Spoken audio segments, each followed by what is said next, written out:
Portilla. El doctor Portilla es oncohematólogo pediatra, es líder de la unidad de hematología y oncología pediátrica, es máster en trasplante de progenitores hematopoyéticos de la Universidad de Valencia, trabaja en la unidad de trasplante de médula ósea de la clínica Imbanaco, es presidente de la Asociación Colombiana de Hematología y Oncología Pediátrica y es profesor asistente del Departamento de Pediatría de la Universidad del Valle. Bienvenido, doctor. Gracias. ¿Necesitas puntero y profundidad de... Perfecto. con esta cambias, con este? Bueno, muchísimas gracias por la invitación a los residentes. Es muy importante reconocer este esfuerzo que hacen cada año y además porque todos aprendemos cuando venimos aquí a escuchar a los colegas y también para preparar estas conferencias. El empeño de seguir manteniendo la posibilidad de encontrarnos, no quedarnos en la virtualidad y poder compartir y resolver dudas es una cosa que la academia no debe perder. Y entonces es muy grato cuando uno empieza a ver cada vez más esos que eran compañeros o estudiantes o internos y ahora son docentes y van superándonos en conocimiento y en experiencia, pero seguimos teniendo todavía la oportunidad de venir a compartir cosas. Entonces felicitaciones a ustedes por todo el esfuerzo. Yo voy a hablar bueno, mi charla es urgencias en oncología pediátrica. Realmente es un tema muy amplio para hablarlo en 20 minutos. Voy a tratar de ser muy práctico, pero va a ser un challenge, va a ser un rally, va a ser muy rápido. No voy a enfocarme en temas como fisiopatología. Uno no espera que un médico en consulta externa, en urgencias, en el consultorio particular o en el piso de hospitalización haga el diagnóstico del tipo de tumor que tiene el paciente. Lo que uno quiere es que haya un reconocimiento de qué es lo que sucede, piensen en cáncer infantil y entiendan qué medidas hay que tomar para que ese paciente no fallezca en esas primeras horas. Y el diagnóstico puntual, es decir, el sarcoma fusocelular de la unión del músculo liso, no es importante en ese momento. Es importante tener la posibilidad de priorizar cuáles son las cosas que vamos a hacer para evitar que ese paciente fallezca. Entonces, no funcionó, creo. Sí, mira este acá.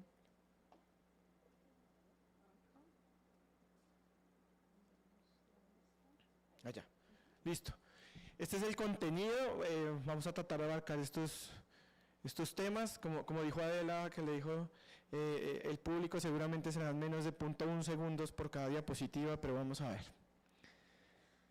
Cáncer es la segunda causa más importante de muerte en el mundo, inevitable, y esperamos que para el año 2030 sea la principal causa de muerte en todas las edades. Entonces, es una enfermedad a la que nos vamos a ver enfrentados independiente de la labor que realicemos en el tema de medicina. En este momento siguen siendo las enfermedades cardiovasculares. Para los pacientes pediátricos en Colombia es la segunda causa de muerte y lo único que supera esto o esta causa de muerte en el país y en el mundo son las muertes violentas. Homicidio, suicidio, accidentes de tránsito, pero cáncer va a ser algo a lo que nos vamos a enfrentar mucho. Y si ustedes ven la tendencia, esto es Colombia del 90 al 2019, casos de cáncer, miren cómo por ejemplo las infecciones respiratorias van disminuyendo. Yo creo que eso es porque ya no estamos usando antihistamínicos y todo lo que nos dijo Gustavo, pero miren cómo pues la enfermedad cardiovascular va aumentando, la obesidad, el sedentarismo, pero cáncer y especialmente el cáncer en los pacientes adultos tiene que ver con cómo se comportó usted cuando era joven. Tener cáncer de adultos es una consecuencia de nuestros estilos de vida. Lastimosamente en pediatría no. Por eso el cáncer de adultos se puede prevenir y el de niños no. Entonces, cuando vamos a hablar de cáncer infantil, miren que este es el cáncer de adultos, todo esto, 98% de los tipos de cáncer en el mundo y de los casos están relacionados con los adultos y es consecuencia de cómo vivieron. Se vacunó contra el VPH, entonces no va a tener cáncer de cuello uterino ni de pene. Se hizo la endoscopia y evitó estar infectado por Helicobacter, no tiene cáncer gástrico. Quitó las tejas de Eternit de su casa y no tiene aislamiento de asbesto, entonces no va a tener mesotelioma. Dejó de fumar, entonces disminuye el riesgo de cáncer de pulmón. Todo esto se puede prevenir. Pero el problema del cáncer infantil es que es multifactorial y no podemos intervenir esos factores. Entonces, primer aprendizaje de hoy, el cáncer infantil solamente es el 1 al 2% del cáncer en el mundo, y si alguien les dice, vamos a hacer una campaña para prevenir el cáncer infantil, empezamos mal. O sea, realmente no hay un conocimiento claro de lo que sucede ahí. Prometo no usar más antihistamínicos. Vamos a saber cosas claras en datos que necesitamos tener claros para ubicarnos. Entonces, ¿qué pasa con el cáncer en el mundo? La tasa anual de pacientes nuevos con cáncer infantil, es decir, de 0 a 15 años, pregunta del examen de admisión, 0 a 15 años es cáncer infantil, es de 140.6 por millón de habitantes por año. Y esto viene aumentando. ¿Por qué viene aumentando? Porque como los niños se mueren menos de otras cosas, como prematurez, diarrea, enfermedades respiratorias, pues entonces logran sobrevivir más, y al sobrevivir más se mueren de otras patologías como el cáncer. La incidencia de cáncer es igual en todo el mundo, no varía mucho. Hay pequeñas zonas como por ejemplo en China, donde hay unos picos de zonas donde hay más leucemia, especialmente en esas zonas bajas de los ríos chinos, donde hay una alta concentración de pesticidas que usamos para el cultivo del arroz. Ahí donde cultivan la baza, un pescado súper rico que traen en PriceMart. Entonces tengan cuidado con ese tipo de cosas. Pero en general el cáncer en el mundo es todo el mismo. Para Colombia, en el año 2020, Globocan, que es el monitoreo del cáncer en el mundo, informó 2.211 casos de cáncer infantil para todo el país. Eso quiere decir que más o menos para los 119 oncólogos pediatras que tenemos registrados en el RETUS y para los 77 centros de oncología o que tienen servicios de oncología pediátrica en el país, pues tenemos más o menos 18.5 nuevos casos de cáncer al año por cada oncohematólogo pediatra. Necesitamos más o menos un oncólogo por cada 50 pacientes. Ojo los que quieren estudiar oncología pediátrica, esto se está poniendo un poquito difícil ya para este momento, pero lo que quiero decir es que no se trata del número de oncólogos pediatras ni del número de centros, porque por ejemplo de estos 77, solo 9 alcanzan todas las condiciones que necesita una unidad de cáncer para poder tener una atención integral. De esos 9, 3 están en Cali y el hospital está incluido. ¿Qué sucede en Cali?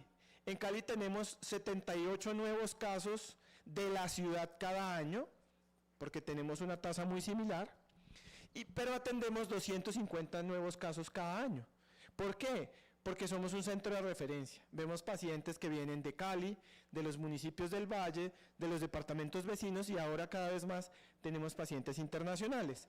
Vemos 200 niños y 50 adolescentes. Entonces, aunque probablemente hay muchos oncohematólogos todavía en el país, todavía estamos o somos muy poquitos en Cali, o sea que aquí los esperamos. Causas de muerte por cáncer infantil. Ahora que ya tenemos un panorama más amplio de lo que pasa con el cáncer infantil, causa de muerte. La primera causa de muerte por cáncer infantil es no pensar en cáncer infantil. Lo primero que sucede cuando uno nota el retraso en el diagnóstico, porque no podemos prevenir el cáncer infantil, solo lo podemos diagnosticar oportunamente, lo primero que sucede es que la mamá piensa primero en cáncer infantil que el médico. En un estudio que hicimos más o menos hace unos 8 años aquí en el hospital, de evaluar las condiciones de los pacientes, el promedio de médicos que lograron ser consultados formal o informalmente por un paciente que llegaba aquí por tumores sólidos era más o menos 6. ¿Y esto por qué es grave? Es porque el cáncer infantil es una urgencia. Es urgente atender un paciente en el que yo sospeche cáncer infantil. Nunca un oncólogo, un servicio de urgencias de pediatría, una institución de mayor nivel, le va a devolver un paciente diciéndole, no, pero ¿cómo se le ocurrió mandármelo pensando en cáncer infantil si yo aquí tengo 35 bronquiolitis? Todos son importantes, pero el cáncer infantil es una urgencia, porque el momento del diagnóstico determina el pronóstico. Entonces, segunda enseñanza, siempre que piensen o sospechen cáncer infantil, es una urgencia. El paciente no puede salir del sistema, de la red, si no se ha confirmado o descartado el diagnóstico. Tienen todo el derecho de remitirlo al servicio de urgencias. Y en pediatría nunca lo van a devolver a la casa hasta que no tengamos esa certeza. Esta es la campaña del Día del Niño con Cáncer, que fue este 15 de febrero. Trabajamos en 12 departamentos, más o menos 30 fundaciones, como 20 EPS, un montón de gente, y voy a mostrarles qué le debe hacer pensar a uno en cáncer infantil. ¿Cuándo diagnosticar cáncer infantil? Acuérdense que yo no quiero que ustedes me digan qué tipo de cáncer tiene. Quiero que sepan tips para pensar que un paciente puede tener un cáncer infantil. Puede tener otra cosa. Puede tener una enfermedad reumatológica, puede tener un Kikuchi, pueden tener un montón de vainas, una inmunodeficiencia. Pero es importante, además de estos diagnósticos, pensar en cáncer infantil porque tenemos tratamiento y los niños se pueden curar. Dolor. El dolor no es normal en los niños. Los niños no sufren de lumbago. Los niños no tienen hernias discales. Los dolores del crecimiento son un diagnóstico de descarte. Es decir, cuando yo le digo a una mamá, mamá, esto es dolor de crecimiento, yo ya descarté Gaucher, osteopetrosis, leucemia, Osgood-Schlatter, una alteración de la vitamina D, si el paciente tiene alguna malformación ortopédica, si tiene anemia de células falciformes, si hace infartos óseos, si tiene una alteración de la trombosis, si tiene una disfunción de las articulaciones, todo. Es decir, es mi último diagnóstico, no puede ser mi primer diagnóstico. ¿Listo? Dolor es un signo de alarma en un paciente pediátrico. Fiebre sin que la causa sea clara. Todos los niños hacen fiebre, todos. Pero es muy raro un niño que haga fiebre y no tenga nada más. Cuando ustedes tengan un niño que tiene fiebre y no encuentran nada más, vuelvan a hacer el interrogatorio y vuelvan a examinarlo. Y si sigue haciendo fiebre, oye, ¿no ha hecho diarrea? No. ¿Y mocos? ¿Tos? No. ¿Y le dio antihistamínico? Sí. ¿Pero acetaminofén? No. Ojo, hay que ver, algo sucede y hay que volver a evaluar a estos niños. Fiebre por más de una semana sin una causa clara y sin otros síntomas es un signo de alarma. Sangrado. La epistaxis es frecuente, pero un sangrado bilateral con otros síntomas, sangrado gingival, aparición de petequias, hematomas, equimosis, no es normal. Ahora, cuando uno empieza a tener uno o más de estos síntomas, ya tiene la posibilidad de considerar que hay que sospechar un cáncer infantil. Aparición de masas o tumoraciones, los ganglios pueden ser normales, pero ningún ganglio debe medir más de 2 centímetros. Y si el ganglio creció más de 2 centímetros por un proceso inflamatorio, no debe durar más de 2 semanas así. Duro, pétreo, adherido a planos profundos, que no se da en 15 días, que le dio un tratamiento antibiótico porque pensé que era una adenitis y no mejora. Y sigue ahí, ese ganglio hay que biopsiarlo, hay que sacarlo y biopsiarlo. No puncionarlo, no hacerle un BACAF, hay que sacarlo y hacer una biopsia. Pérdida de peso. Pérdida de más del 10% del peso del niño en 6 meses es significativo y amerita una evaluación. Primero le preguntamos a Adela y después de eso pues seguimos si tiene los otros síntomas para ver si pensamos en cáncer infantil. Prurito generalizado es uno de los signos de alarma más importantes cuando hablamos como, por ejemplo, de los linfomas de Hodgkin. Entonces, ¿y qué te dijeron? No, eczema, a ver, muéstrame la piel. No, no tiene lesiones. ¿Y te dijeron que era esto? No, que parece una escabiosis. ¿Y qué te decían? No, me bañé en benceno como 8 días, tomé ivermectina 3 semanas. ¿Y lesiones? No, no, solo prurito. Ojo, el prurito es un signo de alarma, sobre todo si es generalizado. Cansancio fácil, signos de palidez, signos de anemia, palidez. ¿Cómo vemos la palidez? En el piso de la lengua, en los lechos ungueales y en la digitopresión de los pliegues de la mano. Cuando uno hace digitopresión de los pliegues de la mano, los pliegues deben seguir rosaditos. Entonces siempre pasa que uno tiene a los internos y entonces hacen esto y entonces hay unos que dicen, ay, pero yo estoy blanco. El 30% de las mujeres tienen deficiencia de hierro en este país. Entonces, ojo, la palidez es un signo de alarma. Sudoración abundante, diaforesis nocturna no es normal en los niños. No es solamente ponerles el aire acondicionado, y una infección que no mejora nos debe hacer pensar en cáncer infantil. Bueno, se nos fueron ahí 10 minutos ya de la presentación y no hemos hablado de urgencias. ¿Qué mata a un niño en urgencias cuando yo tengo una sospecha de cáncer? Lo primero que mata a un niño es una obstrucción de la vía aérea, síndrome de compresión mediastinal. Este niño llega al servicio de urgencias con tos, ya le habían dado antihistamínicos, cianosis, disnea, ortopnea, pueden hacer síncope, dificultad para respirar, usualmente con estridor, y estos síntomas empeoran cuando hay maniobras de Valsalva o cuando el niño se agacha. Eso no es normal. Todo paciente en el que yo sospeche un cáncer infantil, todos que tengan 2 de los signos que vi antes, deben tener una placa de tórax. Porque la presencia de masas mediastinales mata al niño las primeras 72 horas. No importa el tumor que sea, hay que tomarle una placa. A todos los pacientes con nuevo diagnóstico de cáncer infantil, incluyendo leucemias, que son unos tumores líquidos, necesitamos tomarles una placa. Porque si no, sucede esto. El niño llega pletórico, con pulso paradójico, con queimosis, con inyección conjuntival, con inflamación de la lengua, con respiración oral, con aparición de adenomegalias, con circulación colateral superior, y lo que uno encuentra es que hay una obstrucción, en este caso de la vena cava superior, pero también puede ser de la vía aérea. Antes nos aprendíamos los tipos de tumores, si era mediastino anterior, y uno decía las 4 T's, y realmente lo importante es que ustedes piensen que hay una masa en el mediastino, le tomen una placa y digan hay una masa en el mediastino, porque en el servicio de urgencias no vamos a hacer nada diferente independiente del tipo de tumor que sea.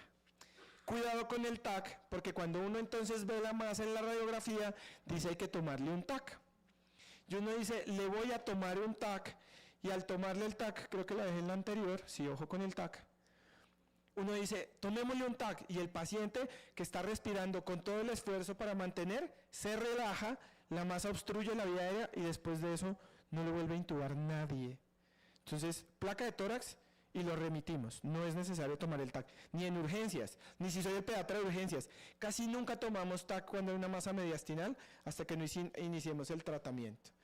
Y lo ideal es que yo tenga un diagnóstico antes de iniciar los esteroides, que es la terapia indicada.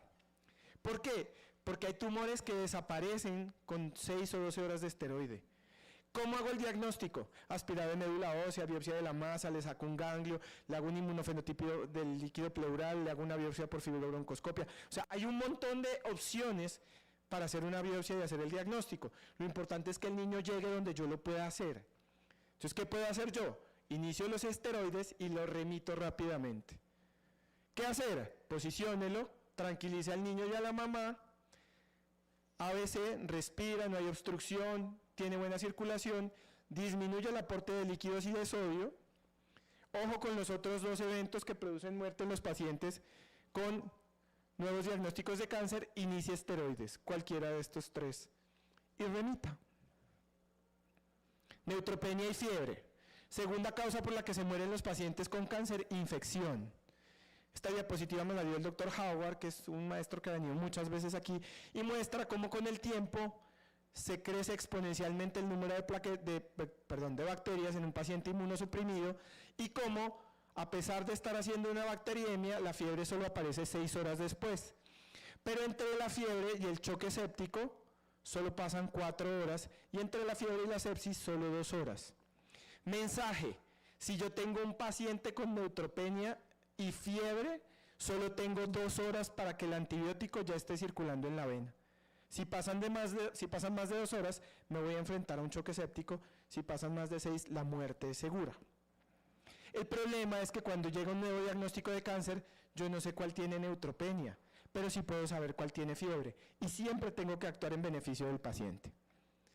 Fiebre: 2 picos de más de 38 grados en cualquier momento, un pico de más de 38 grados aislado, o un pico de más de 38 que dure más de 1 hora, o un pico aislado de más de 38.3.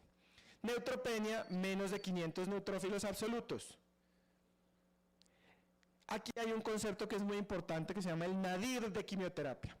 Cuando yo pongo quimioterapia, radioterapia o alguna intervención para manejar un tumor, los neutrófilos caen. Es decir, yo tengo una caída de las poblaciones porque la médula sufre con la administración del medicamento, y esos neutrófilos que iban aquí en la fila de maduración se mueren. Y entre los 7 y 14 días, estos neutrófilos que murieron no salen a circular. Y ese momento en el que no tengo neutrófilos se llama el nadir de quimioterapia, que es cuando tengo los neutrófilos más bajos. Cuando a mí me llega un paciente al servicio de urgencias con fiebre, le tengo que preguntar si es un paciente oncológico, cuándo recibió su última quimioterapia. porque si han pasado más de 10 días o casi 14 días, él ya está saliendo, es decir, los neutrófilos van hacia arriba. Pero si lleva muy poquitos días, él apenas está entrando en el nadir, es decir, los neutrófilos van hacia abajo. Lo que quiere decir que probablemente ese que apenas está entrando va a tener menos neutrófilos y su neutropenia febril va a ser más grave. Entonces, el 500 no es absoluto. Siempre actuamos en beneficio del paciente. Si yo tengo dudas, trato. Después me jala la oreja a Eduardo y le cambiamos el antibiótico y lo desescalamos rápido. Rápidamente ponemos antibiótico, pero rápidamente los quitamos. Pero no dejemos al paciente descubierto. ¿Qué hacer? Respira, tiene la vía aérea permeable, no está choqueado, inicia antibiótico. ¿Cuál? El que tenga. Si yo estoy en el rural, en el consultorio, donde tenga, el que tenga. Nosotros tenemos una lonchera para poner antibiótico sin órdenes, sin nota, porque el tiempo es el que juega en contra. Si yo ya estoy en una institución como esta, entonces yo lo defino de acuerdo a los cultivos que ha tomado mi servicio durante el año y escojo un esquema que se acople a la flora que yo tengo. Pero si yo no lo tengo, el que tenga, el de mayor espectro. Ojalá una combinación de gram positivos, gram negativos. ¿Tiene foco? Si tiene foco, hay que estudiar el foco. Entonces les voy a pasar una diapositiva que hay que tomarle una foto porque como el tiempo es corto, pero ustedes le pueden tomar la foto para saber qué hay que tomar. Alto soporte, líquidos, reanimación intensa, transfúndalo y rápidamente mándelo a la UCI o remítalo. No se quede con ese paciente. Lo sacó del choque, le inició antibiótico, mándelo. Ese paciente se va a poner mal. Si el paciente tuvo neutropenia febril antes, grave. Si va para la UCI, grave.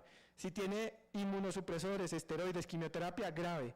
Si está en falla ventilatoria, grave. Si además de neutropenia tiene anemia o trombocitopenia, grave. Si la PCR es muy alta, grave. Si la procalcitonina es alta, grave. Si tiene falla, todo es grave.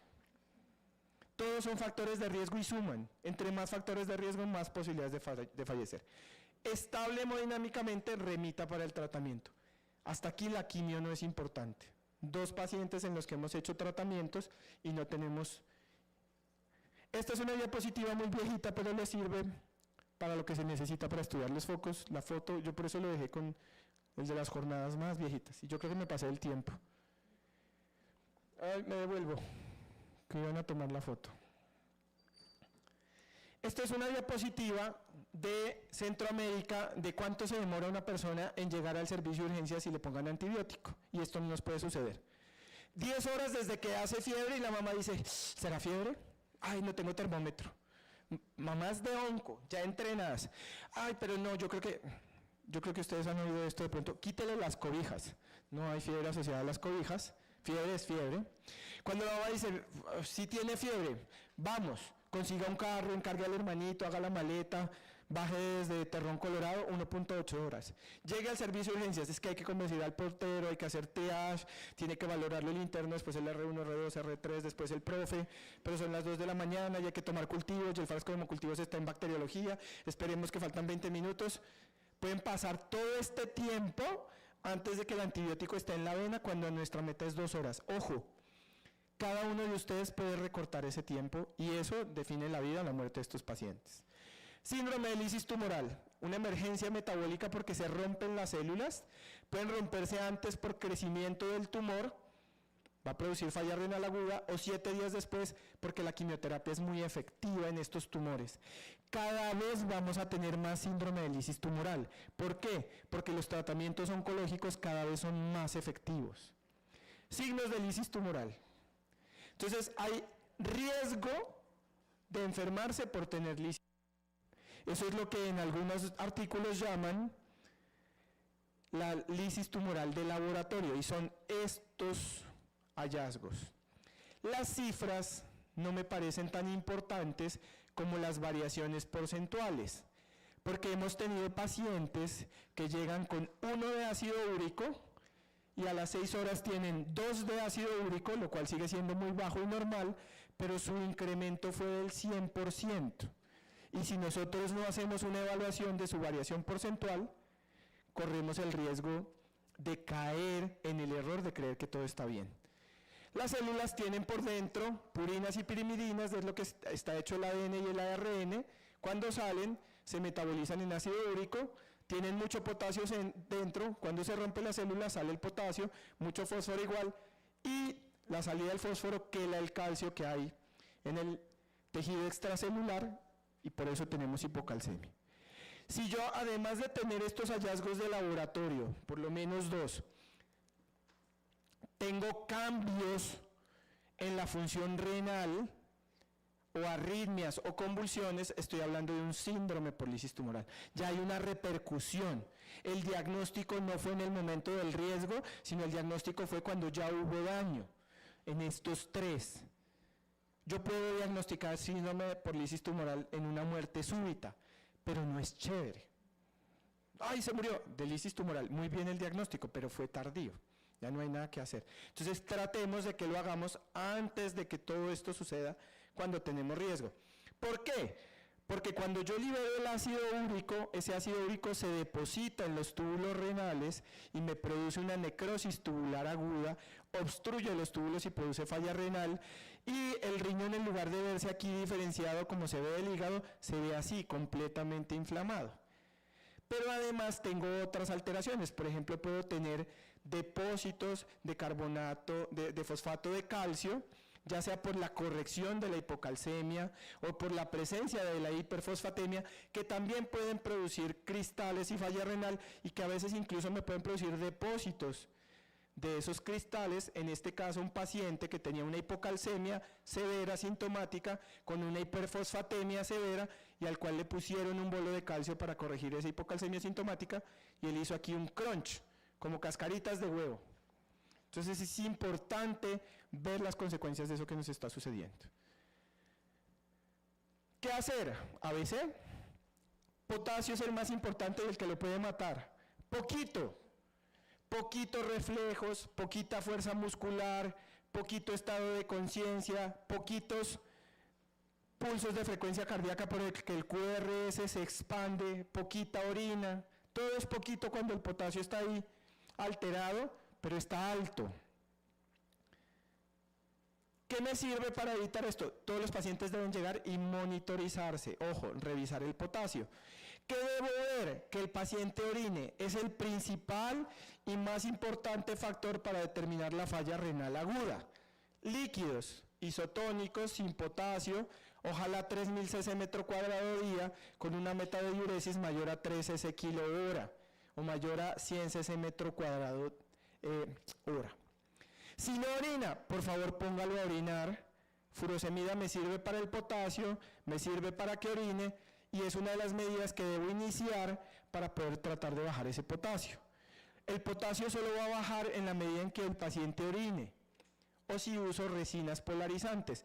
Puedo meter el potasio temporalmente a la célula mientras logro que el paciente orine, con salbutamol, con bicarbonato, y en algunos casos con solución polarizante. Yo no la recomiendo mucho, he visto más pacientes hipoglicémicos que pacientes con el bajo del potasio, y tenemos otras alternativas, pero si están en un lugar donde tengan una preparación estándar para el manejo especialmente de cetoacidosis diabética, es útil. Hipocalcemia, hay que reponer el calcio, sirve para la hiperfosfatemia, la furosemida sirve para la hiperfosfatemia, orinar sirve para la hiperfosfatemia. Hiperuricemia. La hiperuricemia es tal vez la parte que requiere un manejo más especializado. Tenemos 2 alternativas: alopurinol. El alopurinol es una sustancia que nos evita que se produzca el ácido úrico. Entonces, en el metabolito de las purinas y las pirimidinas se quedan más arriba, en intermediarios, antina y posantina. Está disponible en todos lados, 10 miligramos por kilo cada 8 horas, máximo 300 cada 8. Y el otro es rasburicase, que es un análogo de una enzima que nos permite degradar el ácido úrico. La recomendación es, si el ácido úrico está muy alto, el alopurinol no me va a bajar ese ácido úrico. Necesito, además de evitar de que se produzca el ácido úrico con el alopurinol, usar rasburicase. Y con eso terminamos. Creo que aquí había un error porque era lisis tumoral y yo le puse neutropenia y fiebre. ¿Qué es pensamiento crítico? Entonces no me crean nada de lo que les dije. Nada. Hay que ir a leer, que pensar por sí mismo Esto no se trata de obediencia ni de lealtad. El conocimiento nace un poquito de cuestionarnos. No dejen que otros piensen por usted. La escuela es importante, pero la lectura más. No es demandar que nos acomodamos a un libro o una ideología, nos sometemos a una autoridad, el pensamiento crítico abre las ideas, no cierra, analiza, compara y cuestiona. Sin pensamiento crítico nos volvemos seguidores o followers. Sin pensamiento crítico uno verá la maldad como buena. Muchas gracias, qué pena por la extensión. Muchísimas gracias, doctor. Un excelente cierre a nuestra jornada de la mañana. Vamos a realizar una pregunta del público. Doctor, en el caso de un paciente con masa mediastinal que genere compresión, pero que se encuentre en un lugar apartado en donde se va a demorar mucho hacia el lugar de remisión más cercano, ¿iniciaríamos el esteroide?